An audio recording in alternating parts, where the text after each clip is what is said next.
In the unforgiving winter of 1887, in the Wyoming Territory, a widow named Sarah Miller faced a death sentence.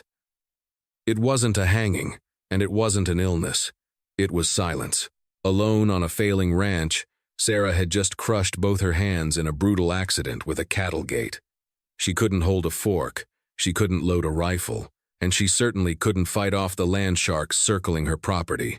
She was waiting to die, until a stranger rode out of the tree line, a man with a dark past and a bounty on his head. He didn't rob her. He didn't kill her. He bandaged her broken hands and did something far more dangerous. He stayed. This is the true, untold story of the Miller Ranch standoff. The 14th of October, 1887. Sublette County, Wyoming. The wind in the Wyoming high country doesn't just blow. It screams. It tears through the gaps in the log walls and finds the places in your soul that you thought were warm, turning them to ice. For Sarah Elizabeth Miller, the cold was the least of her worries. The pain was a living thing, white and hot, pulsing in rhythm with her heartbeat. She sat at the rough-hewn pine table in her kitchen, staring at her hands. They were swollen, turning a mottled shade of violet and black. Just 3 hours ago, the heavy oak beam of the corral gate had snapped in the gale winds. She had tried to catch it. It was a reflex. A stupid, instinctual mistake. The beam had slammed her hands against the iron locking post with the force of a sledgehammer. She heard the crack before she felt the pain. Now, a cup of coffee sat steaming 18 inches from her face. She couldn't lift it. She had tried, 5 minutes ago, and the agony that shot up her forearms had made her nearly black out. She had dropped the spoon, and it lay on the floor, a mocking reminder of her new reality. The ranch, 640 acres of hard-scrabbled dirt and stubborn scrub grass, known as the Double M, was silent. Her husband, Thomas, was buried on the hill under a leaning birch tree, dead 2 years now from pneumonia. The hired hands had left when the money dried up 3 months ago. It was just Sarah, 30 head of cattle, and the wolves that she knew were watching from the timberline. But the real wolves were human. Outside, the wind rattled the door latch. Sarah flinched. If it was Jebediah Stone's men, she was finished. Stone was the wealthiest cattle baron in the county, a man who swallowed small homesteads like a snake swallows eggs. He had been pressuring Sarah to sell for pennies on the dollar. She had refused. She had pulled a shotgun on his foreman, Silas Reed, just last week. "You can't run this place alone, little lady," Reed had sneered. "Something's gonna break, and when it does, we'll be here to pick up the pieces." He was right. Something had broken. Sarah gritted her teeth, tears leaking from the corners of her eyes. She had to feed the horses. If she didn't, they would freeze or starve. She stood up, using her elbows to push off the table. She walked to the door, took a breath, and used her forearm to lift the heavy latch. The door swung open, catching the wind. It slammed into the wall. Sarah stumbled out into the gray afternoon. The snow was starting to fall, light flakes that promised a heavy burying. She made it halfway to the barn when she saw him. He wasn't one of Stone's men. She knew Stone's riders. They rode flashy chestnuts and wore dusters that looked too clean. This man was riding a massive, scarred bay gelding that looked like it had been chewed up by a bear and spat out. The rider was slumped forward, his hat pulled low. He wore a faded canvas coat that might have been brown once, but was now the color of old road dust. He didn't look threatening. He looked dead. The horse stopped 10 yards from her. The man slowly lifted his head. His face was a map of hard miles. A thick, dark beard covered his jaw, but his eyes were visible pale blue, sharp, and feverishly bright. There was a dark stain on his left shoulder, seeping through the canvas coat. Blood. "Ma'am?" he rasped. His voice sounded like gravel grinding together. "Water." For the horse. Sarah stood there, her useless hands throbbing at her sides. Any other day, she would have had the Winchester leveled at his chest. Today, she was defenseless. "The trough is full," she said, her voice shaking despite her best effort. "Help yourself." "Then ride on." The man nodded. Or maybe he just lost the strength to hold his head up. He slid off the horse. He didn't land gracefully.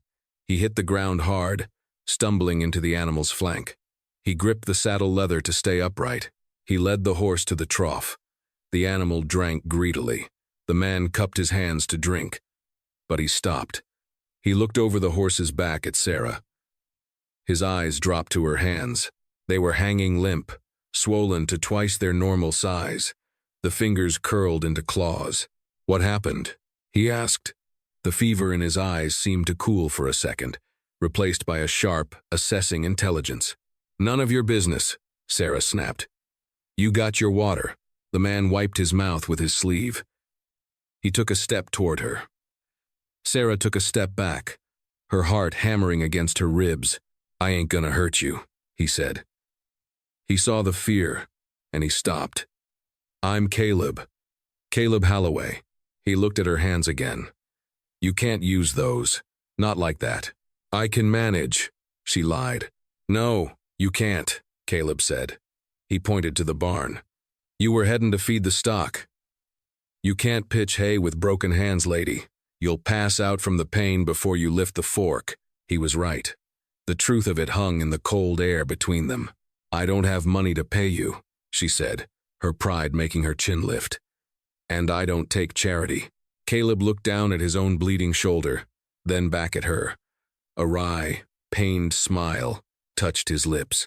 "I don't need money," he said. "I need a place to lay low for a day or two, and I need a needle and thread for this shoulder. Looks like we're both broke in places that matter." He walked past her toward the barn. "I'll feed the horses. You go inside and boil some water. We got work to do." Sarah watched him go. She should have run. She should have ridden to the sheriff in town, except she couldn't saddle her horse. She was trapped, and for the first time in 2 years, she was completely at the mercy of a man she didn't know. She turned and went back inside. The kitchen was dim, lit only by the glowing embers in the hearth. Sarah sat on the wooden stool, her hands resting on a clean flour sack on the table. Caleb Holloway had finished the barn chores in 20 minutes. He moved with a deceptive efficiency. He was injured, she could see the stiffness in his left side, but he was strong. He had come inside, washed his hands in the basin with a thoroughness that surprised her, and set a pot of water to boil. He hadn't asked where things were. He just found them. It was unsettling, how quickly he filled the space that Thomas used to occupy. "This is gonna hurt," Caleb said. He was tearing strips of white muslin cloth. He had found her sewing kit and a bottle of whiskey. "I know," Sarah whispered. Caleb pulled up a chair opposite her. Up close, he smelled of pine pitch, sweat, and old blood. But his hands, large, calloused, scarred across the knuckles, were steady. "Right hand first," he said. He poured whiskey over her hand. Sarah gasped, a sharp hiss of air through her teeth, her boots scraping against the floorboards. The alcohol stung the abrasions, but the cold shock of it was nothing compared to what came next. "Bones look aligned," Caleb murmured, his fingers ghosting over her wrist with surprising gentleness. "Swelling is bad, though. We gotta bind it tight so they set straight. If they set crooked, you'll never hold a rein again." He looked her in the eye. "Ready? Just do it." He began to rap. He didn't coddle her, but he didn't rush. He pulled the muslin taut, compressing the swollen flesh. The pressure was excruciating. Sarah bit her lip until she tasted iron. She focused on his face to keep from screaming. She counted the gray hairs in his beard. She looked at the scar running through his eyebrow. "Talk to me," she gritted out. "Distract me." Caleb didn't look up from his work. "What do you want to know? Who shot you?" He paused for a fraction of a second, then resumed rapping. "A man who didn't want to pay a debt. Are you a thief?" "Sometimes. Not today." He tied off the bandage on her right hand. "One down. You holding up?" "I'm fine," she wheezed, sweat beading on her forehead. He moved to the left hand. This one was worse. The fingers were already turning dark blue. This one might have a fracture in the metacarpal," Caleb said, his voice dropping lower. "I have to pull it slightly to set it. Otherwise, you lose the use of that ring finger." Sarah nodded. She couldn't speak. Caleb reached out and took her forearm with his left hand, stabilizing it. With his right, he gripped her fingers. "Deep breath," he ordered. He pulled. Sarah screamed. It was a raw, animal sound that tore from her throat. Her vision went white at the edges. She slumped forward, her forehead hitting his chest. He didn't pull away. He held the traction for 10 agonizing seconds, then quickly began to wrap the bandage, locking the bones in place.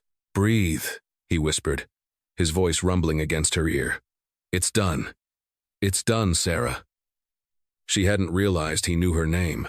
She lay there for a moment, her head resting on the rough canvas of his coat, smelling the dust and the blood. She was shaking violently. He finished the knot and gently pushed her back upright. He poured a small amount of whiskey into a cup and held it to her lips. "Drink." She swallowed the fire. It burned going down, but it dulled the throbbing in her hands almost instantly. "Thank you," she said, her voice hoarse. Caleb stood up and walked to the window. He peered out through the cracks in the shutter. The snow was falling harder now, a white curtain closing them off from the world.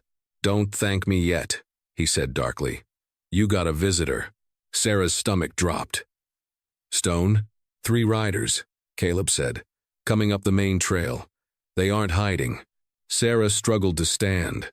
"I have to. The shotgun is by the door." "Sit down," Caleb commanded. It wasn't a suggestion. You can't pull a trigger. You can't even open the door. He turned to face her. The firelight caught the glint of the Colt Peacemaker on his hip. He unbuttoned the strap over the hammer. "Who are they?" he asked. "Stone's foreman, Silas Reed, and his goons." Caleb nodded. His demeanor changed instantly. The weariness evaporated. He looked like the wolf she had feared earlier. "Stay here. Don't come out unless I tell you." "They'll kill you," Sarah said. "You're a stranger. They own the law in this county." Caleb opened the door. The wind howled, blowing snow into the kitchen. He looked back at her, and a ghost of a smile touched his lips, a dangerous, reckless smile. "They might try," he said. He stepped out onto the porch and closed the door behind him. Sarah sat there, her bandaged hands useless in her lap, listening to the heavy crunch of hooves on snow and the distinct, terrifying sound of a lever-action rifle being cocked. The porch boards creaked under Caleb's boots as he stepped out into the biting wind. He closed the heavy oak door behind him, muffling the sound of Sarah's terrified breathing inside. He leaned casually against the support post, his left shoulder throbbing with a dull, sickening rhythm. He hooked his thumbs into his gun belt, keeping his right hand inches from the worn walnut grip of his Colt. 45. 3 riders sat in the yard, snow collecting on the brims of their hats. The man in the center rode a high-stepping black stallion that cost more than Sarah Miller's entire farm. He wore a buffalo hide coat and a silver belly hat. This was Silas Reed. Reed had a face like a hatchet, sharp, narrow, and cruel. He was flanked by 2 men who looked like they'd sell their own mothers for a bottle of rye. One was a heavy-set brute named Grady. The other was a wiry, nervous man known as Matches Malone, infamous for burning out squatters in the Kansas Territory. Reed stared at Caleb, his eyes narrowing. He had expected a weeping widow.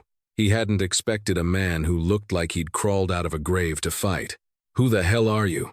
Reed spat, his hand drifting toward the Winchester in his saddle scabbard.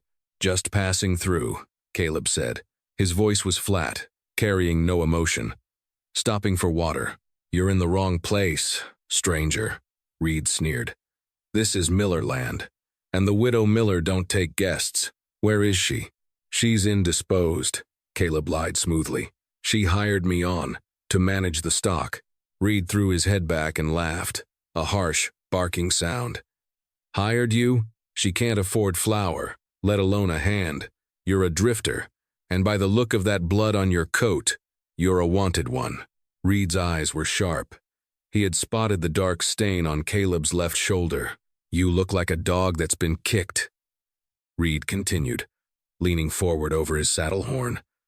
"I'm going to give you one chance, boy. Get on that nag of yours and ride. If you're here when the snow stops, we'll hang you from the barn rafters alongside the widow." Caleb didn't flinch. He didn't move a muscle. He just stared at Reed with those pale, burning eyes. "You threaten a woman," Caleb said softly. "You best be ready to die for it." The air in the yard changed. The wind seemed to hold its breath. Grady, the big man on the left, chuckled. "Boss, let me drag him off the porch." Grady moved his hand to his holster. It happened in the blink of an eye. There was no theatrical pause. Caleb didn't shout. He simply moved. His right hand blurred. The Colt roared, a flash of fire in the gray twilight. Bang! Grady yelled, jerking his hand back. The bullet hadn't hit him. It had smashed the wooden grip of his pistol, sending splinters flying into his palm. The gun clattered uselessly to the frozen mud. Before the echo died, Caleb had cocked the hammer again. The barrel was now leveled squarely at Silas Reed's chest. "Next one takes a button off your coat, Reed," Caleb said. Through your heart, the horses danced nervously, spooked by the gunshot. Reed struggled to control his stallion, his face draining of color. He was a bully, accustomed to intimidating farmers and widows. He wasn't used to staring down the barrel of a professional gunman. "You're making a mistake," Reed hissed, though he kept his hands held high, away from his weapons. "Do you know who owns this valley? Jebediah Stone owns the law here. You shoot me, and the U.S. Marshals will hunt you to the Pacific." "I'm already hunted," Caleb said dryly. "One more posse won't matter. Get off this land." Reed glared at him, his pride wrestling with his survival instinct. Survival won. He wheeled his horse around violently. "This ain't over," Reed shouted over the rising wind. "You hear me, Miller? You hear me, Drifter? We're coming back. And we're bringing fire. Go," Caleb barked. Reed kicked his horse into a gallop, his men scrambling to follow. Grady cradled his bleeding hand, cursing as he rode away. They disappeared into the white haze of the blizzard, heading back toward the Stone estate. Caleb watched them go until the sound of their hooves faded. Only then did he let the hammer of the Colt down. He holstered the gun. The adrenaline that had held him upright suddenly drained away. The pain in his shoulder roared back like a tidal wave. His knees buckled. He grabbed the porch railing to stop from falling, gasping for air. The snow was coming down harder now. A true Wyoming blizzard had arrived. The door opened. Sarah stood there. She had heard everything. "They're gone," she whispered, looking at the man who had just saved her life. "For now." Caleb rasped. He turned to face her, his face gray and slick with sweat. "But now you're in a war, Sarah." He took a step toward the door and collapsed. Sarah didn't scream. Panic was a luxury she couldn't afford. She dropped to her knees beside him on the threshold. The wind was blowing snow into the hallway, freezing the floorboards. Caleb was unconscious, his heavy frame dead weight. "Wake up," she commanded, nudging him with her elbow because she couldn't use her hands. "Damn you, Caleb Holloway, wake up," he groaned, his eyelids fluttering. "Horse," he mumbled. "The horse is fine. Get up. I can't carry you." It took 10 minutes of agonizing struggle to get him inside. He had to crawl, using his good arm, while Sarah used her shoulder to shove him forward, kicking the door shut behind them with her boot. They collapsed on the rug before the hearth. The fire was dying. Sarah knew she had to build it up, but her hands were useless clubs of white muslin. She used her boots to kick a few logs into the embers, praying they would catch. The room warmed slowly. Caleb rolled onto his back, his breathing shallow and ragged. The coat had fallen open. His shirt was soaked in blood on the left side. "I need to see it," Sarah said, her voice trembling. She knelt beside him. She couldn't undo the buttons. Her fingers were immobilized in the splints Caleb had made. "Caleb," she said loudly. His eyes snapped open. He looked at the ceiling, disoriented. Then his gaze found hers. He saw her helpless hands hovering over him. "Knife," he whispered. "In my boot." Sarah found the Bowie knife sheathed in his right boot. She couldn't grip the handle. She had to trap it between her two bandaged wrists, clamping them together like paws. It was clumsy and dangerous. "Careful," he warned. With shaking arms, She brought the blade down to his shirt collar and sawed through the fabric. It tore away, revealing the wound. It was a gunshot wound, days old. The bullet had passed through the meat of the shoulder, missing the bone but tearing the muscle. It had been stitched crudely, likely by Caleb himself in the saddle, but the confrontation on the porch had ripped the stitches open. It was bleeding freely now, dark and sluggish. "It's open," Sarah said, feeling bile rise in her throat. "The stitches are gone." "Cauterize," Caleb gritted out. "Need fire." "I can't hold a glowing iron, Caleb. Look at my hands," Sarah cried, frustration and fear boiling over. "I'll drop it on you." Caleb closed his eyes, fighting a wave of pain. Pressure, just pressure. "I can do pressure." She looked around. There was a clean towel on the sideboard. She clamped it between her wrists and brought it over. "This is going to hurt," she said, echoing his words from earlier. She placed the towel over the hole in his shoulder. Then, lacking the ability to press with her palms, she leaned her entire body weight onto her forearms, driving her bandaged wrists down onto the wound. Caleb arched his back, a guttural growl escaping his throat. His right hand came up and gripped her arm, squeezing hard enough to bruise, anchoring himself against the pain. "I'm sorry," Sarah wept, tears finally spilling over.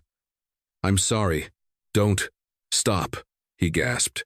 They stayed like that for what felt like hours. Sarah Miller, the widow who couldn't hold a spoon, using the weight of her body to save the drifter who had saved her. Outside, the blizzard howled, burying the ranch in white. Inside, the only sounds were the crackle of the fire and their synchronized breathing. Slowly, the bleeding slowed. Caleb's grip on her arm loosened. His breathing evened out. Sarah carefully sat back, her white bandages stained red with his blood. She looked at him. He was watching her, his blue eyes clear now, stripped of the feverish haze. "You got grit, Sarah Miller," he whispered. "Who are you running from?" she asked. The question hung in the air, heavy as the smoke from the fire. Caleb didn't look away. "You ever hear of the Sweetwater Massacre?" Sarah went cold. "That was in the papers. A gang robbed a payroll train, killed 2 guards. A marshal." "I didn't kill the marshal," Caleb said quietly. "But I was there. I rode with the McCarty gang. I was young, stupid. Thought it was about freedom. Found out it was just about murder." He looked at the ceiling beams. "I took the money bag and rode the other way. Not to keep it, to keep them from having it. I buried it 3 counties over." "So the law is after you," Sarah said. "The law, and the McCartys, and every bounty hunter from here to Texas." He looked at her. "I brought trouble to your door, Sarah. Worse trouble than Silas Reed." Sarah looked at her bandaged hands, then at the man lying on her floor. She thought about Thomas, her husband, and how he had died because they couldn't afford a doctor. She thought about Silas Reed and his threats to hang her. She had been ready to die this morning. Now, she felt something else. Rage. And a desperate, terrifying hope. "Silas Reed is coming back," she said. "He wants this land. He killed my husband, maybe not with a gun, but he worked him into the grave and then cut off our supplies. He's a murderer, just the same." She leaned down, her face inches from Caleb's. "You say you owe a debt for the water? For the bandage?" Caleb nodded slowly. "I pay my debts. Then you stay," Sarah said, her voice hard as steel. "You stay until my hands heal. You be my hands. You teach me how to shoot with my left hand. And when Reed comes back, we make him pay." Caleb studied her face. He saw the fire in her. It matched the fire in him. He had spent 5 years running, looking for a place to die. Maybe he had finally found something worth living for, or at least, something worth fighting for. "Deal," Caleb said. "But first," Sarah said, nodding toward the stove, "you're going to have to feed me. I'm starving." For the first time, Caleb Holloway laughed. It was a rusty sound, but it was real. "Yes, ma'am." The blizzard raged on through the night, sealing them in. But inside the Double M Ranch, the silence was broken. 2 broken people had made a pact. And when the snow melted, the valley would run red. History often forgets the quiet moments. It remembers the gunshots and the treaties, but it forgets the soup spoon lifted by a trembling hand, or the sound of a razor scraping against a jaw in the dim light of dawn. For Sarah Miller and Caleb Holloway, the winter of 1887 was a siege, but the enemy wasn't outside the walls yet. The enemy was the cold, the pain, and the terrifying intimacy of survival. For 6 weeks, Sarah was as helpless as a child. The bones in her hands, crushed and fragile, knit together with agonizing slowness. She couldn't dress herself. She couldn't brush her hair. She couldn't cut her meat. Caleb became her hands. It was a humiliation that burned Sarah worse than the fever that came in December. But Caleb never made her feel small. He moved with a solemn, reverent efficiency. He would sit opposite her at the small pine table, cutting the venison he had hunted into small, manageable cubes. He would lift the fork to her mouth, waiting patiently while she chewed, his eyes averted to give her a shred of dignity. "You eat like a bird," he murmured one evening in January. The wind was howling like a banshee down the chimney. "I eat like a cripple." Sarah shot back, the bitterness flaring. Caleb set the fork down. He looked at her, really looked at her, stripping away the defensiveness. "You eat like a survivor, Sarah. There's no shame in healing. Even a wolf licks its wounds." That night, he washed her hair. It was a task of necessity. She hadn't been able to do it for a month, and the itching was driving her mad. Caleb heated water on the stove and mixed it with a bar of lye soap in a tin basin. He had her sit on a stool in front of the fire, draped a towel over her shoulders, and told her to lean back. Sarah stiffened as his rough, calloused hands touched her scalp. She expected him to be clumsy. He was a gunman, a thief, a killer, but his fingers were gentle, working the lather through her tangled brown hair with a rhythm that was almost hypnotic. He rinsed the soap away with a pitcher of warm water, careful not to let it run into her eyes. "My mother," Caleb said softly, his voice rumbling in his chest directly behind her ear, "used to say, 'The hair holds the memories. Wash it, and you wash the bad days out.'" "Did she?" Sarah whispered, closing her eyes. "Where is she now?" "Dead," Caleb said simply.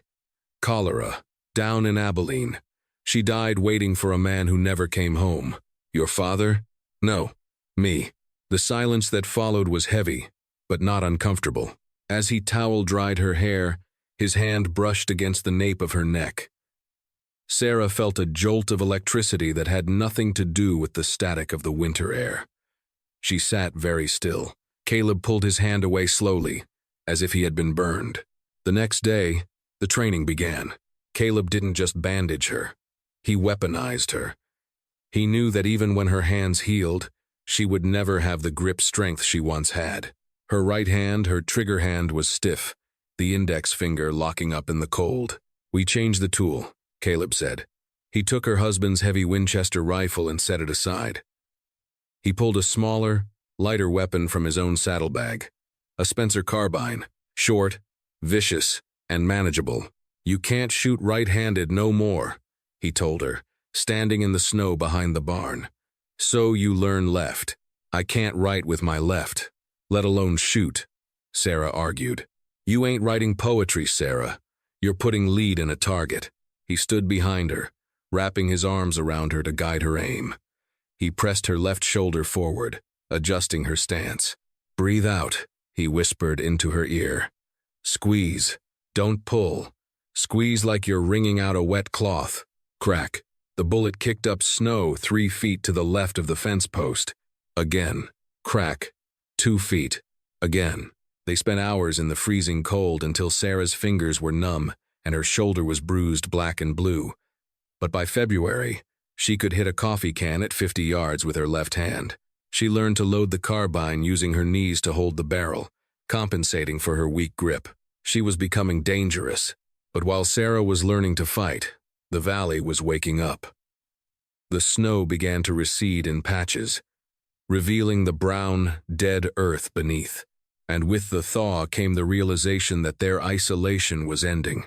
One morning in late February, Sarah found a dead steer near the creek. Its throat hadn't been torn by wolves. It had been cut, cleanly. A message. Pinned to the carcass with a hunting knife was a note. It was written on expensive stationery. The ink runs slightly from the damp. The snow is melting. Widow. So is your time. Sarah stared at the note. Her hands, now free of the bandages but scarred and crooked, clenched into fists. Stone, she said. Caleb pulled the knife from the carcass. He examined the blade. This isn't a cowboy's knife, he said darkly. This is a skinner's blade. Stone didn't send a ranch hand this time. He hired a professional. The thaw brought mud, deep and clinging. It made the roads impassable for wagons, but perfect for riders who knew the back trails.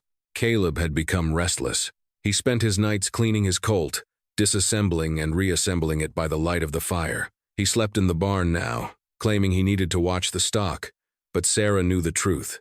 He was preparing to leave. He thought that if he left, the danger would leave with him. He was wrong. On a Tuesday morning, a rider approached the house. He didn't come with a posse. He came alone, riding a mule, wearing a long black duster and a flat-brimmed hat. He stopped at the gate and waited. Caleb was on the porch instantly, the colt in his hand. Sarah stood behind him, the Spencer carbine resting in the crook of her left arm. "Morning," the rider called out. His voice was high and reedy, like a dry wind through cornstalks. He had a face that looked like crumpled parchment, and one of his eyes was milky white blind. "Keep moving," Caleb warned. "Name's Uriah Drax," the man said pleasantly. Caleb froze. Sarah saw his knuckles turn white on the gun grip. "I know the name," Caleb said. "I figured you might, Mr. Holloway." Drax smiled, revealing teeth filed to points. "Or do you prefer the Wyoming Wolf?" That's what the wanted poster says in Cheyenne. Uriah Drax wasn't a cowboy. He was a regulator, a polite term for a hitman hired by the cattle associations to clear out rustlers and stubborn nesters. He was a legend in the territory, a man who allegedly killed for sport and collected ears as trophies. "I'm not on the payroll anymore, Caleb," Drax said, leaning on his saddle horn. "I'm working freelance. Mr. Stone pays very well. He wants the widow off the land, but imagine my surprise when I'm scouting the property and I see you chopping wood." Drax chuckled. "2 birds, 1 stone. The bounty on you is $5,000, Caleb. Add that to what Stone is paying me for the widow. That's a retirement fund." "You're one man, Drax," Caleb said. "You think you can take me?" "I don't have to take you, son," Drax said. He whistled. From the ridgeline 300 yards away, sun glinted off metal, rifles. 4 of them. "I brought friends," Drax said. "We can burn this house down with you inside, or we can make a deal." "What deal?" Sarah shouted, stepping forward. Drax looked at her with his good eye, feisty. "I like that. The deal is simple, Mrs. Miller. You sign the deed over to Stone. You pack a bag and walk away. I let you live." "But he stays." He pointed a gloved finger at Caleb. "Caleb is the prize," Drax explained. "Stone gets the land. I get the bounty. You get your life. Everyone wins except the outlaw." Caleb looked at Sarah. "Take the deal," he said quietly. "What?" Sarah stared at him. "Take the deal, Sarah. The farm isn't worth dying for. Sign the paper, go to town, live, and let them kill you?" Sarah's voice rose to a scream. "After everything, I'm a dead man walking anyway," Caleb said. "At least this way, my death buys you a life." Drax checked a pocket watch. "Touching. You got 1 hour to decide. If you ain't walking down that road with a signed deed in 60 minutes, we open fire, and we don't stop until the ashes are cold." Drax turned his mule and rode back toward the ridge to join his men. Sarah and Caleb retreated into the house. The mood was funeral. Caleb immediately began checking the windows, barricading the door with the heavy table. "I'm not signing it," Sarah said. She was loading the Spencer carbine, her movements jerky but practiced. "Sarah, listen to me." Caleb grabbed her shoulders. "Drax is a monster. He won't just kill you. He'll make it last. You have to go. No. She pulled away. You said you owed me a debt. You haven't paid it yet. I'm trying to pay it with my life. I don't want your life. I want your fight. Sarah slammed the carbine onto the table. You told me about the money. The payroll you stole from the McCarty gang. Caleb stopped. What about it? You said you buried it 3 counties over. Who was the payroll for? Caleb frowned, confused by the shift in topic. It was a Union Pacific shipment, destined for a mining syndicate in Montana. Which syndicate? Sarah pressed. Thomas used to read the financial papers. The mining syndicates were all owned by Eastern investors, except one. Caleb's eyes widened. He realized where she was going. The Black Hills Combine, owned by Jebediah Stone. Sarah finished. Stone owns the mines. That was his money you stole, Caleb. That's why he's so desperate for cash that he's squeezing widows for their land. He's over-leveraged. He lost the payroll, his liquidity dried up, and now he needs my land because the railroad wants the water rights on the creek. The realization hit them like a physical blow. Stone wasn't just a greedy neighbor. He was broke. He was desperate. If we can prove he's broke. Caleb started. No, Sarah cut him off. If we have the money, we have the power, but the money is 3 counties away. We have an hour. We don't need the money, Caleb said, a slow, predatory smile spreading across his face. It was the smile of the man who had robbed the train. We just need them to think we have it. He walked to the fireplace and grabbed the iron poker. Sarah, do you trust me? I trusted you with my broken hands, she said. I trust you with my life. Good, Caleb said, because we're going to do something incredibly stupid. He went to the window and threw the shutters open. He didn't fire. He yelled, Drax. Hey, Drax. A voice floated back from the ridge. Time's not up, boy. Forget the deed. Caleb shouted, his voice echoing off the canyon walls. I have a better offer. You want the $5,000 bounty. How about $50,000 in gold? United States minted gold. Silence from the ridge. Then, Drax rode back down, cautious. He stopped at the gate. You're lying, Drax shouted. You buried that take. I dug it up, Caleb lied, his voice steady. I brought it here. That's why I'm here. I was hiding it on the widow's land. Why do you think she wouldn't sell? She's sitting on a gold mine. Sarah stepped into the window frame next to him. She held up a small canvas sack. It was filled with dried beans, but from a distance, it looked heavy. She dropped it on the sill with a heavy thud. Stone is paying you peanuts, Caleb yelled. Come and take the gold, Drax. Forget Stone. Forget the bounty. 50,000. Right here. Come and get it. It was a gamble. A desperate, insane gamble. They were pitting the mercenaries' greed against their loyalty to Stone. Drax sat on his mule, looking at the house. Then he looked back at the ridge where his men were waiting. If you're lying, Drax shouted, I'll skin you alive. If I'm lying, you're welcome to try, Caleb shouted back. But if you want the gold, you have to come inside. Alone. No guns. Drax sat there for a long minute. The greed on his face was visible even from 50 yards away. He signaled his men to stay put. He dismounted. He unbuckled his gun belt and hung it on the saddle horn. He walked toward the house. He's coming, Sarah whispered, her heart hammering against her ribs. Get behind the door, Caleb whispered. When he steps in, you hit him.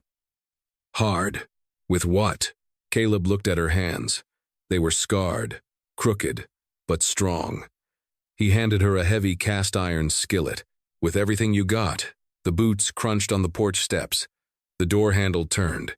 Drax stepped into the dim room, his eyes adjusting to the light. All right, Holloway, show me the...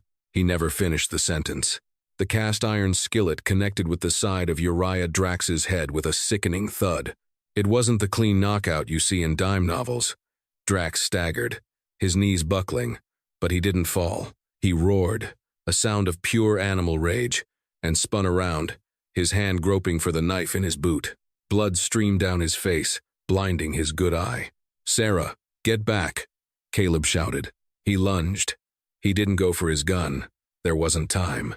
He tackled Drax, driving his shoulder into the man's midsection. They crashed into the table, sending the lamp and the bag of beans flying. They hit the floor in a tangle of limbs. Drax was older, but he was wiry and fought with dirty, desperate strength.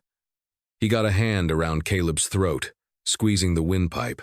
Caleb gasped, his face turning red, his injured shoulder screaming in protest. Sarah scrambled backward, her heart hammering. She saw the Spencer carbine on the floor, kicked away in the scuffle. She dove for it, her hands stiff, scarred, and trembling fumbled with the lever action. Click-clack. A round chambered. She rolled onto her back, raised the rifle, and aimed. But the men were thrashing too violently. She couldn't get a clear shot without risking hitting Caleb. "Move!" she screamed. Caleb heard her. He jammed his thumb into Drax's eye socket, the empty one. Drax shrieked and recoiled just enough. Caleb rolled away. Blam! The carbine roared in the small room. The bullet missed Drax by an inch, punching a hole in the floorboards. But the noise was deafening. It stunned Drax for a split second, long enough for Caleb to draw his Colt. He pistol-whipped Drax across the temple. Once, twice. The regulator went limp. Silence returned to the kitchen, broken only by their ragged breathing. "Is he dead?" Sarah whispered, still aiming the rifle. "No," Caleb rasped, wiping blood from his lip. "But he's out." Outside, a voice shouted, "Drax, you get the gold?" Caleb looked at Sarah. They heard the shot. "They think he killed us." He crawled to the window, keeping low. "Yeah," he shouted back, pitching his voice to sound rougher. "I got it, but the widow put up a fight." "Well, bring it out," the voice yelled. Caleb looked at the bag of beans spilled on the floor. He looked at the unconscious hitman. "We have to make them come to us," Caleb whispered. "They want the gold. If they think Drax is cutting them out of the deal, they'll turn on him." He grabbed the canvas sack and hastily scooped the beans back in. He tied it shut with a leather thong. "Cover the back door," Caleb told Sarah. "I'm going out the front." "You're what?" "Trust me." Caleb kicked the front door open. He stepped out onto the porch, holding the bag high in his left hand, his Colt in his right. "Drax is dead," Caleb shouted. "Tried to double-cross me. He wanted the whole 50,000 for himself." The three men on the ridge hesitated. They exchanged glances. "I don't want the gold," Caleb lied, his voice desperate. "I just want a horse. You take the money. Just let me ride." He threw the heavy bag. It arched through the air and landed in the mud in the middle of the yard, halfway between the house and the ridge. It was the perfect bait. Greed is a powerful thing. It makes men stupid. The three mercenaries didn't wait for orders. They spurred their horses down the slope, racing each other to the bag. They forgot about cover. They forgot about the gunmen on the porch. "Now!" Caleb yelled. He opened fire. Bang! Bang! The lead rider pitched backward out of his saddle. The second rider's horse panicked, rearing up and throwing him into the mud. The third man, the smart one, wheeled his horse around and fired back. A bullet splintered the porch post inches from Caleb's face. Caleb dove for the floorboards. "Sarah!" From the side window of the house, the Spencer carbine barked. Sarah was shooting left-handed. She braced the barrel against the window frame, took a breath, and squeezed. The third rider jerked. He grabbed his shoulder, his rifle falling to the ground. He spurred his horse and fled, disappearing over the ridge. The man in the mud scrambled for his gun, but Caleb was already on him. He vaulted the porch railing, ignored the pain in his shoulder, and leveled his Colt at the man's head. "Don't," Caleb said. The man froze. He looked at the dead man, then at the fleeing rider, and finally at the bag in the mud. "Open it," Caleb ordered. The man reached out and untied the leather thong. He poured the contents into his hand. Beans. Dried pinto beans. The man looked up at Caleb, confusion and fear warring in his eyes. "Beans? Beans," Caleb said, a grim smile touching his lips. "And a very bad day for you." The snow was gone. The valley was green, the creek swollen with meltwater, The sheriff from Rock Springs had finally come and gone. He took Uriah Drax and his surviving men in irons. The testimony of the widow Miller and the mysterious drifter had been corroborated by the sheer amount of firepower the mercenaries had brought. But the real twist wasn't the shootout. It was the letter. Caleb sat on the porch, whittling a new handle for the axe. Sarah came out with 2 cups of coffee. Her hands were still stiff in the mornings, and the scars were silvery lines against her skin, but she held the cups steady.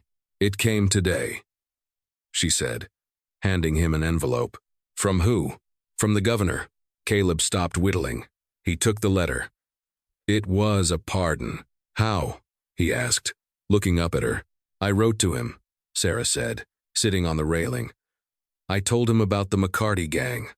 I told him how you saved the payroll from them, even if you didn't give it back right away. And I told him that the stolen money belonged to the Black Hills Combine, a corrupt syndicate that the governor has been trying to break for years." She smiled, a genuine, warm smile that made her look 10 years younger. "Turns out, robbing Jebediah Stone makes you a hero in some political circles. Stone is under investigation for fraud.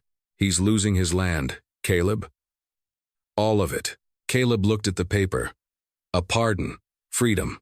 He could go anywhere. He could ride to California, to Mexico, to the ocean he had never seen. He looked out at the fields. The winter wheat was coming up.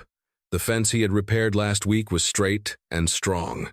"So I'm free," he said. "You are," Sarah answered. She looked away, toward the horizon. "You can go. No bounty hunters, no lawmen." The silence stretched between them.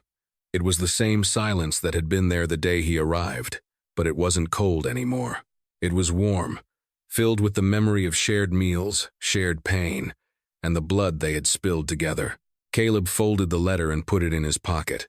He stood up and walked to the edge of the porch. "The barn roof still leaks," he said. Sarah looked at him. "It does. And the south pasture needs to be cleared of rocks before planting." "It does." Caleb turned to her.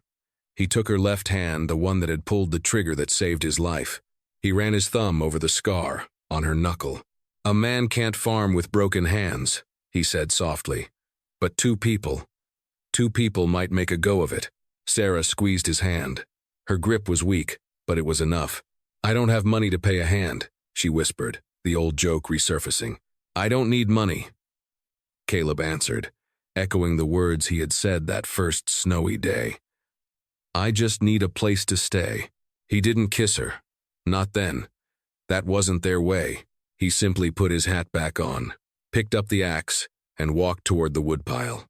Sarah watched him go. She took a sip of her coffee. It was strong and hot. The wind blew through the valley, but it didn't scream anymore. It sang, and that is the legend of the Miller standoff. History books might tell you about the big wars, but they often miss the quiet battles fought in lonely cabins. Sarah Miller and Caleb Holloway didn't just survive the winter. They survived each other. They proved that sometimes the things that break us are the very things that let the light in. If this story kept you on the edge of your seat, do me a favor, hit that like button. It helps get these untold stories out to more people. And if you want more gritty, true-to-life tales from the Wild West, make sure you subscribe and ring that bell so you never miss a upload. What do you think happened to the gold Caleb buried? Did he ever go back for it? Let me know your theory in the comments below. Thanks for watching, and I'll see you on the next trail.